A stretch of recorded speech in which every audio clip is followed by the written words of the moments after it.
ఈరోజు నేను అడుగుతా ఉన్నా, రైతుల తరఫున గట్టిగా డిమాండ్ చేస్తూ అడుగుతా ఉన్నా. నిన్ననే నేను ఆఫీసుకు వెస్ట్ గోదావరికి సంబంధించిన రైతులు కూడా నిన్న వచ్చారు. కోకో పంటకు సంబంధించిన పరిస్థితుల గురించి వాళ్ళు చెప్పుకొచ్చారు. అన్నా గత సంవత్సరం అంటే వైఎస్ఆర్సీపీ చివరి ఏడాది మన ప్రభుత్వ హయాంలో కోకో కిలో గింజల ధర 1050 రూపాయలు. నేరేడు సంవత్సరం కోకో కిలో గింజల ధర 1050 రూపాయలు నేరేడు సంవత్సరం. ఇవాళ ఎంత తెలుసా?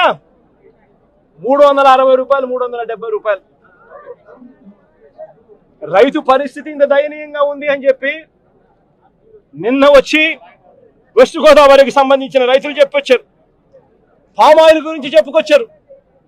పామాయిల్ ధర నేరేడు సంవత్సరం అంటే వైఎస్ఆర్సీపీ ప్రభుత్వ హయాంలో చివరి ఏడాదిలో వైఎస్ఆర్సీపీ హయాంలో పామాయిల్ ధర గరిష్టంగా 23,365 రూపాయలు. కెర్నిల్ నట్స్కు 29,250 రూపాయలు ధర వస్తే నేరేడు సంవత్సరం ఈ సంవత్సరం ఇప్పటికే రైతులకు ధర పతనం కావడం మొదలుపెట్టింది. మొన్న మార్చికే 20,950 రూపాయలకు పడిపోయింది.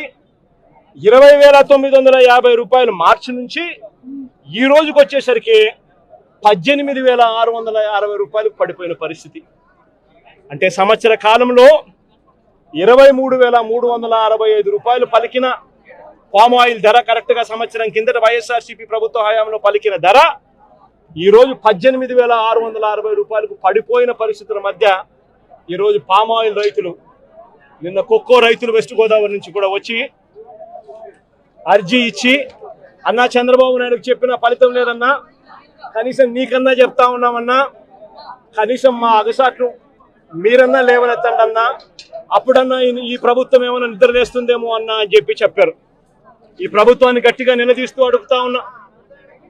ఈ ప్రభుత్వం రైతుల తరపున స్పందించకపోతే, రైతుల తరపున ఈ ప్రభుత్వం పంటలు కొనుగోలు చేసే కార్యక్రమానికి శ్రీకారం చుట్టకపోతే, మార్కెట్ను రంగంలోకి దింపి వైఎస్ఆర్సీపీ ప్రభుత్వం హయాంలో జరిగినట్టుగా మార్కెట్ను రంగంలోకి దింపి ఆక్షన్ హాల్లోకి మార్కెట్ వచ్చి పార్టిసిపేట్ చేసి పోటీతనం పెంచేట్టుగా ప్రతి రైతుకు కనీసం యావరేజ్ ప్రైసు అంటే హై లో రెండు కలిపితే యావరేజ్ ప్రైసు కనీసం 280 రూపాయలన్నా కనీసం రైతుకు వచ్చే విధంగా ప్రభుత్వం చర్యలు తీసుకోకపోతే మాత్రం ఖచ్చితంగా ఆందోళనలు ఇంకా ఉధృతం చేస్తాం.